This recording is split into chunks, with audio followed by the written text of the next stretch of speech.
What else have I got on my list? Common mistakes.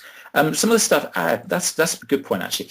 Too focused on, being too focused on themselves rather than what's in it for me. It's kind of like when you visit somebody's website, first thing you see appearing is kind of like big cheesy grin of the personal trainer with their abs out, or perfectly flat stomach, or hanging onto a kettlebell, and telling the world about like what qualifications that they've got, how great they are and all that kind of thing, rather than actually making it focused more on the person visiting the website.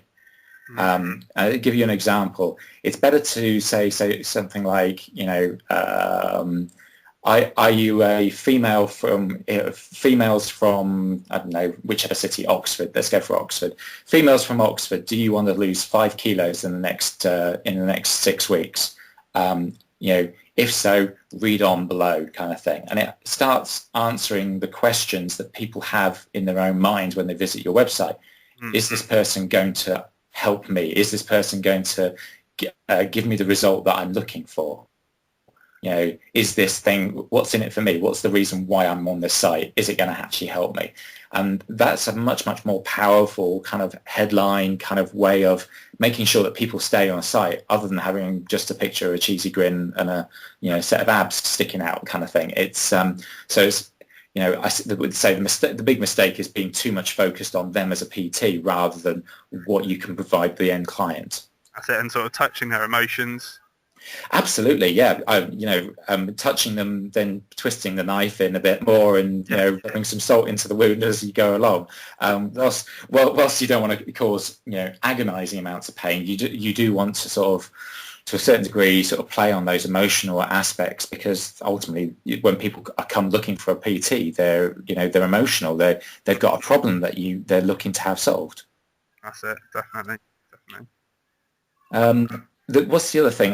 One other thing which may be of use to your listeners is big things for me is not having a strategy and not having an overall website or internet marketing strategy. What I mean by that is they're kind of like, well, they feel that they need to have a website, so they chuck up a website which has all and everything on there, but no real sort of idea of, well, what happens when when a visitor comes to your website? What do you want them to do? What's the first thing that you want them to do when they visit your site? Once they've done that first thing, what do you want them to do after that? Say, for example, you want them to put their name and email address to capture their name and email. What do you want to happen as soon as they press the submit button? What page do you want them to see next? What piece of information are they going to get? Are they going to watch a video? Are they going to get a download for a free report?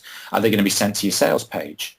And it's kind of like knowing the path, knowing the flow of like that client through your website, or that website visitor through your site, to the ultimate aim of getting them to sign up for your product or service. And that's really what I mean by having a strategy. And most websites I see just don't have a strategy at all.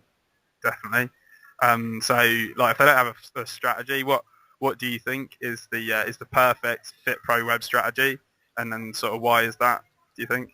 So there's the perfect website strategy is it's kind of tough to really get at, because there's every business is different, every website is different as well.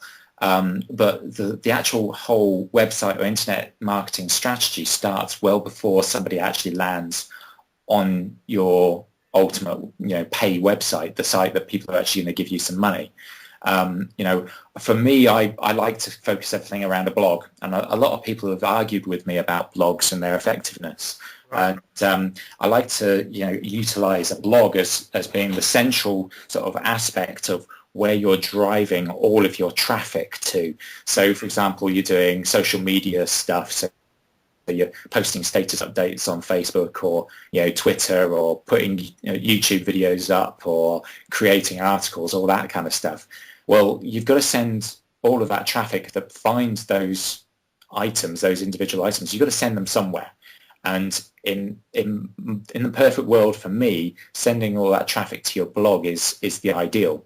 And ultimately, the blog is kind of like it's like your house. It's kind of like where you build know, like, and trust with your potential potential buyer of your products and services.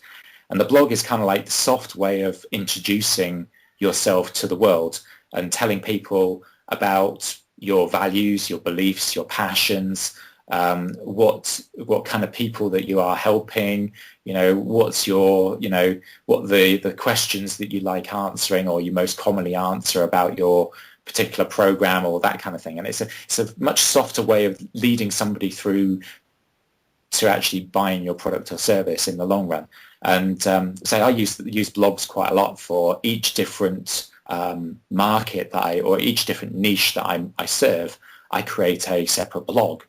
So, for example, I live in Luxembourg and I have a blog which is called personaltrainerluxembourg.com, and basically on there I talk about local stuff to do with health and fitness and to do with personal training and all that kind of thing. And that's where I build up that know, like, and trust. It's also where I send people from, YouTube. If I create a YouTube video, the link that I put on the YouTube video is to personaltrainerluxembourg.com.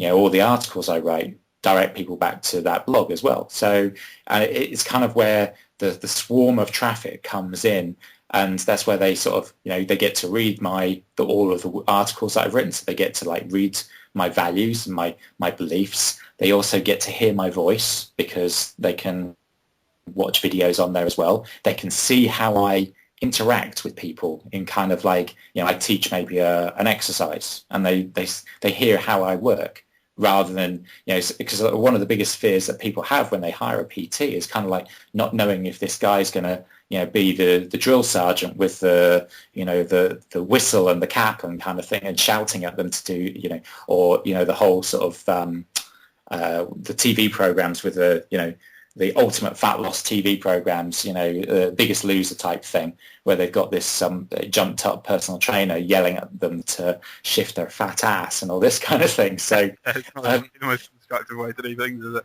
Exactly, and it's kind of, it's where people start to feel comfortable with you, and once they start knowing you, liking you, and trusting you, they're much more likely to invest in your products and services. And yes, you can link from your blog to your personal trainer site, or link to your bootcamp site, or link to your membership sign-up page, membership site sign-up page. But ultimately, the building the trust happens before they actually ever get to a effective sales page, if you know what I mean. So I would say that is probably a better strategy. So if you were to kind of draw a diagram left to right, you would see all your traffic sources on the left-hand side, a blog in the middle, and then from the blog you flow all of that traffic into your profit-generating websites. So things like your bootcamp and your PT and your membership sites. So actually, I do actually have, which may be of use to your listeners. If people go to personaltrainercommunity.com, and in the opt-in box, if you put your name and email address into the email capture thing on there, what I'll do is I'll send. I think it sends it as a download, as a PDF. Yeah. It's kind of like a picture. A diagram of this ultimate sort of website strategy. I actually have it on my computer. Do you? yeah, of course I downloaded it, absolutely. It's something I've based sort of my stuff on a little bit as well, Tim. So much appreciated, mate. Well, no, it's kind of exactly what I've just done there while I've been speaking to you on the phone. It's like I utilize, this is kind of probably telling people too much almost. I kind of utilize lots of different traffic sources, and one of the traffic sources is public speaking in front of an audience, like face to face, or over a phone like this. So if we're doing a phone interview with another trainer and they're interviewing me about a particular subject, I direct people to my blog.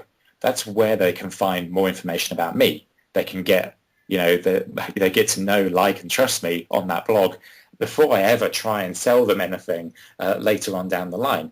And at that point, it's like, it's a real soft way of going, well, I'm going to give you loads of information. I'm going to be really cool. I'm just going to tell you about, tell you as much stuff as I'm willing to give you on my blog. And then if you're willing to invest with me further, then, there's the pathway is there to actually take you forward. And that's ultimately the ultimate sort of website strategy, I suppose.